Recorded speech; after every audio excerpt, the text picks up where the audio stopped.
Hey, good morning to those of you out there on the West Coast. Good afternoon to those of you here on the East Coast with me. I am just getting started, just running a couple of seconds behind here.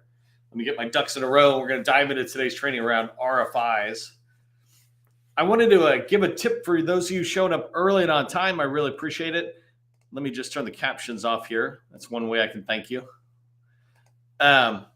So a quick tip for those of you showing up early and on time is to make sure you register in the NASA vendor database. I did this tip yesterday, and I think I might do it just a recurring tip for this week. Usually I do a different one every day, but we had 50 people register in the NASA vendor database yesterday. So we increased that database pool by 5%. They actually don't have that many in there, about 1,000 small businesses. And that's the first place federal buyers go from NASA. That's where they're being encouraged to go to look for vendors like you, right? Is to go into the NASA vendor database. So I highly encourage you to do it. You can find a link on my profile. Maybe somebody will be generous and go grab the link to my post and put it into the chat here. But you can find that on my profile. I did a video that walks you step by step through the process so that you can do it really fast, 5 minutes or less. But make sure you do that. Okay, so let me just get my ducks in a row here. For some reason, I like to have ducks. I got two main screens, 3 screens I'm sharing. Let me grab them really quick. And so let's go ahead and get started in the formal part of today's training. Oh, by the way, really quick, just in case I forget to say this, we've got almost 200 people here live in the training today, which is exciting, right? We're averaging 200 people or more. Yesterday we had, I think, 380 people in these live trainings. I'm going to do training. I'm going heads down, and that's where my focus is, to provide you some value today, something maybe you haven't thought about, some tactical tip. But you have this whole network. Like I'm looking at Bill Duncan here. Hello, everyone. PCI Tech. We focus on DevSecOps, cybersecurity, and big data solutions. Our HubZone firm, right? And I like how they dropped the UEI. That's a little extra bonus. But look at Bill and go, hey, do I do DevSecOps, or am I interested in? Am I also a woman-owned small business? Maybe we team together and go after big DevSecOps opportunities. This chat is yours, and so make sure you're engaging in that chat. When you do, I can come back afterwards and begin to learn more about who you are. And see what you're doing. Like I'm looking at Felix with facility management and some others, right? Just scrolling. I'm not going to see that chat for long when we go live, but I really want to encourage you to get rocking and rolling in there. Say hi, put your company name, put your core competency. 2 or 3 words is usually enough because it makes it easy for us to get it fast. Okay, so let me, I got some fancy microphone over there that I had to pull down. Let me get started on today's training. In government contracting, one of the big challenges that we have is that things kind of keep secret. People keep them to themselves. People always come up with some sort of reason on why they don't share information. And I suffered under this when I was a small business contractor from 98 through 2017, that it was really hard to find any information about how to do something. Even simple things like you're supposed to put graphics into your response, RFP response or something. Well, what's the graphic supposed to look like? You're supposed to write this and that. You're supposed to respond a certain way. Success comes from having relationships, right? We would get all these kind of guidances about what to do, but rarely do we get a lot of people sharing how to do it. And the more important something is, the harder it is to find something. Literally today, I just finished this morning. One of the reasons I'm kind of out of breath at the moment is I just finished an RFI response for one of my customers, and really trying to set the stage for how all their RFIs might look in the future. And with their permission, not today, but with their permission, as soon as they win this contract that they're going after, because I'm trying to help them win a contract with the RFI. That's my catchphrase as it relates to RFIs, is right for the win, right? And so as soon as they win and that RFI is no longer an active opportunity, that we're introducing more competition, I'm going to ask them to show the full RFI response. And some people sit there, it's proprietary information, et cetera. It's like, well, there's a couple of things. First off, it's market research. The minute I share it, a lot of people are going to see it. And so a lot of people will be aware of what my customer does. But the other thing is that that's how we all grow, is when we're willing to share some of our most creative responses, et cetera. And that's what I want to do.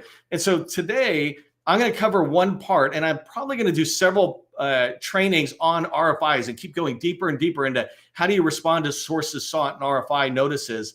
in a way that can help you. And so today I'm going to dive into how do I look at a sources sought notice that is sitting, let's say, on SAM, and I see a sources sought notice file, and I see the PWS that goes with it. How do I go through it? How do I look at it and decide what to do? How do I begin to create an outline in my head right from looking at that document? So I'm going to kind of go through that. Okay, come on, Tracy, you should do the industry day later. Okay, I'm going to share my screen, and I'm going to walk through. Oh, by the way, if you don't know who I am, my name is Neil McDonald. I'm the president of the GovCon Chamber of Commerce.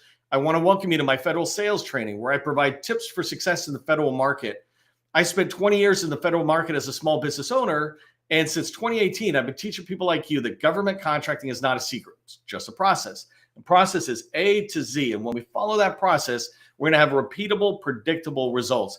And that's what I want for you. I want you to be able to have repeatable, predictable results from your RFI responses and sources sought responses to the government. So we're going to dive into that. Again, do me a favor, put into the chat your company name and your core competency. Let people know you're open to connecting. And I'm going to start sharing my screen. Yeah, actually, let me put one thing up here really quick.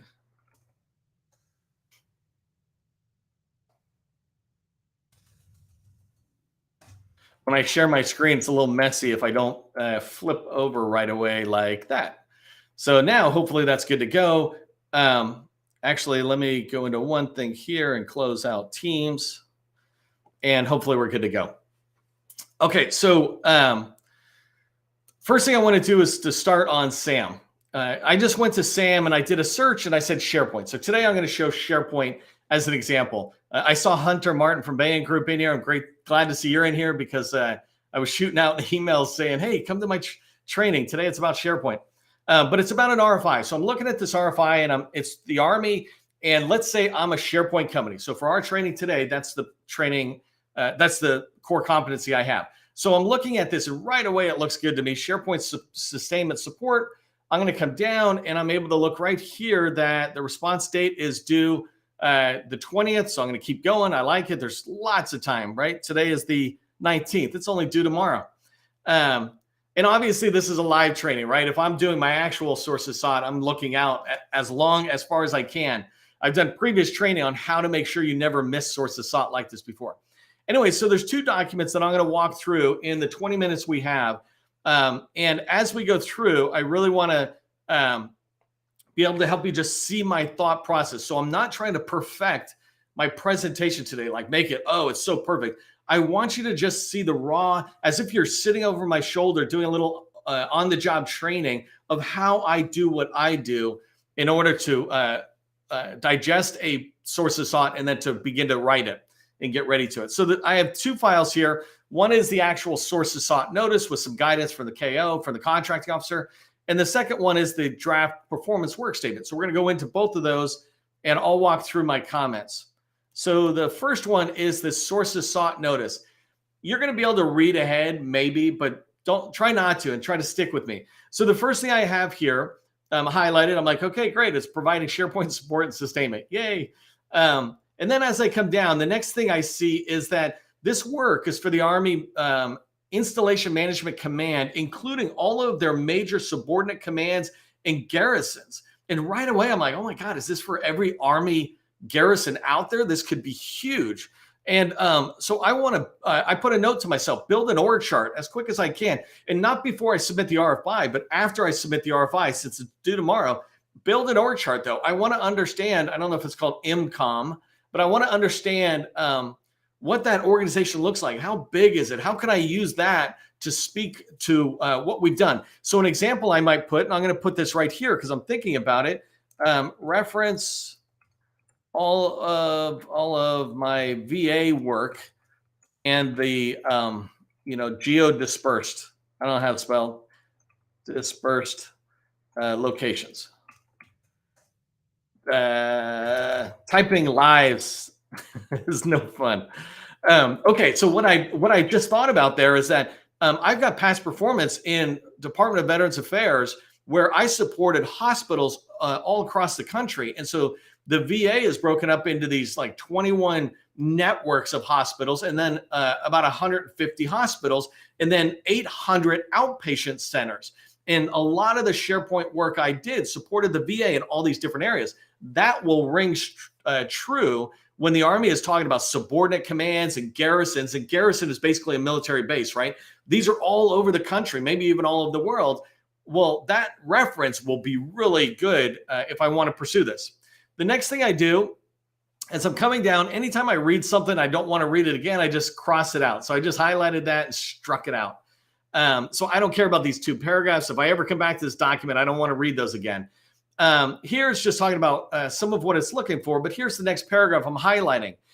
And the reason I highlighted this, and I'm asking myself, go find out what incumbents are doing this broader piece of work. And what I mean is that the government is seeking this support here, but they're seeking it under the Army 365 environment. And so what I want to do is give myself a note to say, go look at what they have. Go see if I can find Army documents that describe the layout, et cetera, that's in there. And if I can find that, then I can either weave it into the RFI or I can have it ready for the RFP. I know that I'm going to go after the RFI and the RFP. So I'm starting to tell myself what to do in order to give myself full knowledge. And this information that I'm asking, it's not in this document. So you have to go out. This is capture, right? You have to go out and find it. Okay, next paragraph as I come along. And I'm going to move at a fire hose pace, but hopefully you keep up with it and hopefully you come back and watch the replay. So the next thing is, and this is one of my favorite ones, right? Here is the NAICS code. And they asked me about this later on. But in the NAICS code, they've got it at a NAICS code that has a $40 million size standard. And what that means is the competition's much bigger. And I don't know my NAICS codes off the top of my head. I forget the size standards. Doesn't matter because it's written down. But I'm going to go see what the lowest possible NAICS code I can find for these type of support services so I can shrink the competition by recommending a NAICS code that's smaller. Does that make sense? Okay, the next one, existing contract, which is kind of convenient for me, right? So here I can go get this contract. You can see my comment, learn everything, and get the old PWS to see if it's different than the new PWS. And I'm about to show you the new PWS, but I want to make sure that I can see any difference, right? Is there a draft PWS out now that I can compare with the old one? Maybe I can see what's changed, et cetera. So this is really convenient. Also, one other thing I didn't say is, go see what the competition, the acquisition was like. I'll know what I mean, but I'll tell you what I mean. What I mean is like how many people responded to the past contract, how many people went after it, what was it set aside?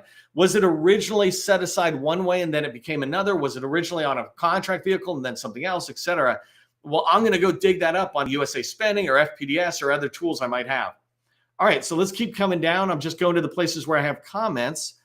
So here, is this the one? Okay, so here, this one says provide suggestions on how the requirements could be structured to facilitate competition by and among small business concerns, and then describe any conditions that might limit small business participation. And so what that gave me an idea about is, hey, in my outline, so many people, when they do responses to sources sought and RFPs, they just make the response like exactly the same way. Everybody speaks to compliance. And when you do that, your proposal or your response does not stand out. In particular, I like to do things that stand out, and I'll show you examples later on another day. But I like to make it so that when somebody's reading it, they're like, yes, yes, not yeah, right? And so here I had this idea of an outline. I want an outline header 1 that says suggestions for the requirement changes. And I want to make sure I put suggestions in there. I have to come up with them. I have to think about them, but I'm giving myself a little idea here. So here's some submittal information. So here it says, answer the following questions and submit a statement. And what I was saying was, and they didn't actually really write this, but a lot of times you get like 10 questions. What I was writing here is, let's see which questions I really want to answer fully and which ones I don't. And what I mean by this is just looking at the questions, I could go, dive into these 6, right? These 4, minimize, just do a basic response. Who cares? And it's because in an RFI response, I want to speak to my strengths. I don't want to play to my weaknesses. And so at this time, I choose the questions. This next one are just a bunch of I called it shall statements in my comment, but basically I'm like, okay, this is what they want. I'm just going to put it on the title page. By the way, I don't put this on a second page. I put it right there on the front. I don't put some fancy pictures. I just put useful information on there.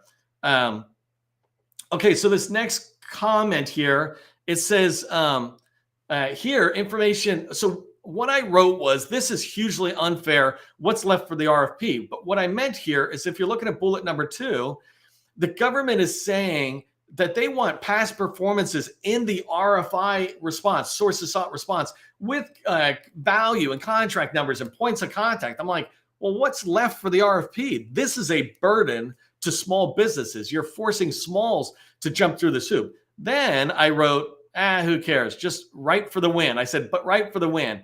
I can complain about it for 2 seconds, and then I can go and write for the win. And if I do, maybe they just award me the contract, especially if you're an 8A, they might just award you the contract directly out of the gate. Or if there's multiple 8As, they just say, hey, we're doing 8A competitive to the ones who responded. Okay, so this next bullet, it says, identify how the reference contract relates to services. And here, I put an outline. If you can see over on the right-hand side, I said, create a framework for this. So in my outline, I'm going to have a past performance or experience section, right? None of those formal things, but I want to make sure I have a good framework that is really tying together. This is something we should do all the time, but I'm just mentioning it, is tying together how this experience relates to my or this government buyer's requirement. All right, coming down.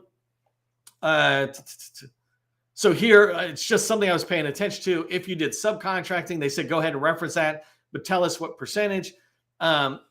Here, the next one, it says, identify how the Army can best structure this requirement to facilitate competition. And what I wrote over here was that it's not our job. We want to reduce competition. How can we make recommendations that will do that? So on bullet 4, don't be doing what they say, which is helping them facilitate friendly competition. That's not our job as salespeople. Our job is to keep shrinking this, right? Get it set aside to a woman-owned small business so nobody but women-owned small businesses can do it. Get it on a contract vehicle. Get it on a certain NAICS. That kind of activity. The owner must have the initials NM, something like that. That might be a little unfair. Here's the NAICS code. They're saying in bullet number 5, tell us what NAICS code, which is perfect. I sure will make that recommendation. Here, I like bullet number 6, right? I see this and it says, identify any conditions or actions that may be having the effect of unnecessarily restricting competition. And here, one of the things I put was, let's push for our contract vehicle instead of a really restrictive one. If they go with Oasis as an example, well, no one can go after that unless you're on Oasis. But what if you went to GSA? A lot more of us could do it. You could widen that up, right? So there's, at some points, I want to shrink what they're offering or making available to industry. And other times I want to expand it. And then here I just saw all the people. I can't remember here. The last one I saw on this, I think it's the last one for this page. I just told myself, all right, it's a PDF. It's 10 pages. The responses due, by the way, it says responses due the 20th. I always deliver the day before. Why would you wait until the day of? Anything could happen. The internet could go out throughout the entire country. You can't get there, and it's not their fault. It's my fault. So I get it in a day early. I'm just reminding myself that it's due via email. Here, I've got points of contact. I'm telling myself, add it to the CRM. And then this last one, it says all questions must be in writing and should be directed to a contracting officer. So I just reviewed this, and now I can pass this document with my comments. It took me 15 minutes to do this, and I've got a lot of experience, so I can go fast. But I can pass this to my colleagues with guidance, like come up with 2 sets of questions that we can ask the government. This is a really important part of RFIs when you're out there, is that RFIs and sources sought, I use it interchangeable. When you're responding, if you can ask questions ahead of time, you're being seen by the program office and the contracting office who has to answer those questions. Even if they share it with everybody, you're the one who's driving the dialogue. You're the one who's making these suggestions. You're the one getting the guy, that's a good point, right? So anyways, that's that document. Now let's pop over to the PWS. So in this one, it's a little harder to see. I'm going to try to read it, but we're going to go in. Don't do that. Hold on one second. Let me get my hand. So that was the guidance for the contracting officer and what they need in the response. Here is the PWS. And what the sources sought notice was saying is, we want you to look at the PWS and talk to us. And so in here, I'm coming in and I'm just pointing out for you today. There we go. I'm just going to point out for you the things that I see that that I have thoughts on. So here I said, ask situation questions about the user and site. So this first block, it has the background, and I'm looking in there. And one of the things it's telling me is how SharePoint's being implemented to support their mission, et cetera. It's a tool that assists in situational dominance and awareness. Basically, they're just trying to make the information fully available to collaborate and communicate effectively, right? In a consistent manner. SharePoint is to enable the ability to efficiently and effectively synchronize services, et cetera. When I look at this, this is a good place for me to ask questions. Also, when I look at this, I start thinking of my past performances. I've done something in the VA, for example, where there was 6 hospitals. They all operate completely independently, but they all have similar services. And so pharmacists, for example, and what I help them do through SharePoint is roll up all of their pharmacist sites into one site collection for the pharmacists. And now they could each operate independently, but they could collaborate at this top level. And they didn't have to do all this other, because mostly pharmacists at a hospital relate to each other more than they relate to the people in the hospital. I know that's a little weird, but the pharmacists are always trying to think of how to do their job better. The HR chiefs in a VA are always trying to think of it. And it's the same thing here with senior commanders. How can they find commonality and bring it forward? I might want to touch on that. Okay, so coming through to this guy, organizational site collections, right? I put a note here that says, speak to site collections and all that can be done. I also want to learn who owns off. So this is a big one, right? This Army 365. This is the platform that I would be getting on. So our contract would be on top of another contract that covers the entire Army's platform. What I want to know is who has this, and can I learn details about what features are available? Because then when I'm talking about, hey, we could do this or that, I'm speaking with some level of authority because I can reference some material or a conversation or whatever. When I look here, I highlighted this and I said outline, right? Again, I'm constantly looking for how I can outline content. And in here, these are 5 major objectives that they have for sustainment, support, training, et cetera. And what I said is make sure that we're speaking to how we can help them achieve these objectives. This is what they're looking to get done. Let me just scroll up here a little bit. So this next one here, I'm just highlighting that there's best practices they're talking about. Here, it's another outline for me.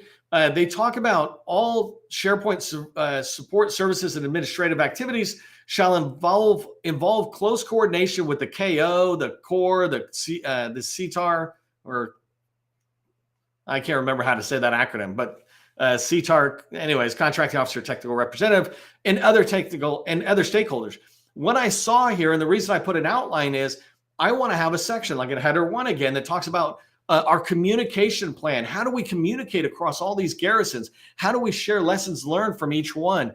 If I speak to that, and if I speak to real-time data and real-time communicating, I will talk about not only how can we do our job better when we win the contract, but how can you do your job more effectively for the mission when you're using SharePoint, just like we would use SharePoint. So I want to put a communication plan into the outline.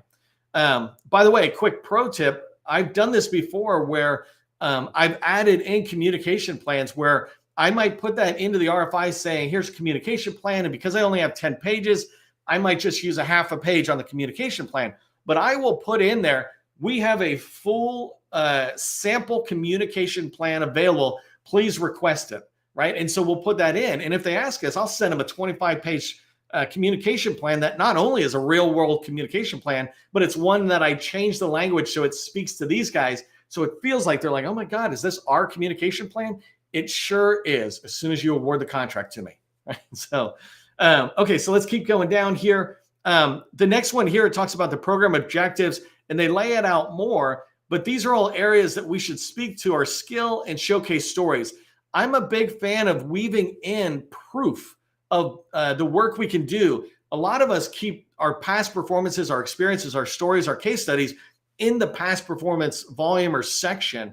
What I'm encouraging you to do is, yes, do that, but bring stories and weave them in to this. And so here it talks about we need you to improve the provisioning of SharePoint sites and help desk support and project management support. We would talk about how we would stand up automated provisioning so that people wouldn't even have to wait for us to get it to them. They could just automatically provision an HR site or this kind of site. And those site templates would continue to improve based on user feedback or something. Things like that you can put in. Okay, let me go to the next highlighting section. I got just a few minutes. Here it talks about quality control. I put this note in that says, if you don't have a quality control paragraph or page already, then you want to eventually get that, right? And the minute you write it, you're pretty much done, because that's a 90% done, 10% change with every RFI response or every RFP response. You should have a standard way that you do quality control and that you implement quality control around, in this case, let's say SharePoint and how we manage quality, et cetera. And so what I put in is that we don't just do quality on the quality metrics that you are going to hold us accountable to. We do quality across the board. How do we measure ourselves at a higher standard than you're measuring us? That kind of stuff, in my case, feels like you bring the wow, right? You bring the satisfactory response, and then boom, you bring the exceptional by saying, we don't just do it on these 5 areas that you tell us to monitor. We do it on all of our activities. We believe in quality through and through. Okay, so I'm going to scroll through. There's some other stuff. Here I just highlight stuff as I'm reviewing a document. The place of performance is an interesting thing, right? It says it needs to be at the government, but then it says here that if you don't have clearances, the work perhaps could be done offsite at the facility. This automatically tells me I want to go in and convince them to let me win this contract and then have all my people offsite, which can be remote. And because there's an NSA scanning, we can say, look, anytime we do software development, it goes through the NSA scanning. Otherwise, it's automatically secured through the system. Plus, if everybody is geographically dispersed that we're going to support, do you really need to sit in the office? This is a huge thing because it allows me to attract more candidates to do the job when they're able to work remote whenever they want, or, with pretty good consistency. Here, it just talks about the clearance. I'm tracking on that.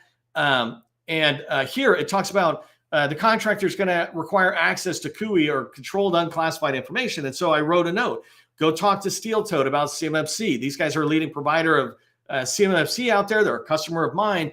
But going to talk to them and go, how can I put some language in that really demonstrates our awareness of the security around data, because data security is a massive concern for everybody, but DoD in particular, and this is the Army. So I'm going to come down really fast, just from highlights. Here's some post-award contract activities. I just want to know about it. Like, what are they looking for? Here it's talking about phase in, phase out. And so what I like to talk about here is how we can avoid all the issues and maybe drop in some stories like, hey, I got a contract once where the incumbent was gone and we had to come in and reverse engineer all of the applications. And by the way, this was at the White House. So this was the president's schedule and things like that we had to reverse engineer all that code. So yes, we will phase in, phase out on transition, but we also do this. So I'm running out of time here, and I can just see that time is tight in there, but I wanted to just stop for 1 second, and then we can come back and I can grab more. Do me a favor. I know I went through at a fire hose pace. This is my first time really trying to share how I do RFI responses, right? This literally could be an eight-hour course that I do, in-person course, or I can come into your company. But put in the comments, first off, what do you think of what you saw so far, what I shared so far? Second, what questions do you have? And third, what would you like me to train on next as it relates to RFI? And I could do another RFI training next week. Maybe I could do 2 next week, because I do trainings every single day, right? I do them live here on LinkedIn. And so if you give me some feedback, it helps me be able to come back and give you more content. When I was a government contractor, and I did this for 20 years, I won more contracts with the RFI than I did with the RFP. Because when I write the RFIs, I'm writing for the win. You can do this same thing as well. Hey, if you're not connected with me on LinkedIn, do that. For all of us, just remember, because our time is up, government contracting is not a secret. It's just a process. I'll see you in the next training.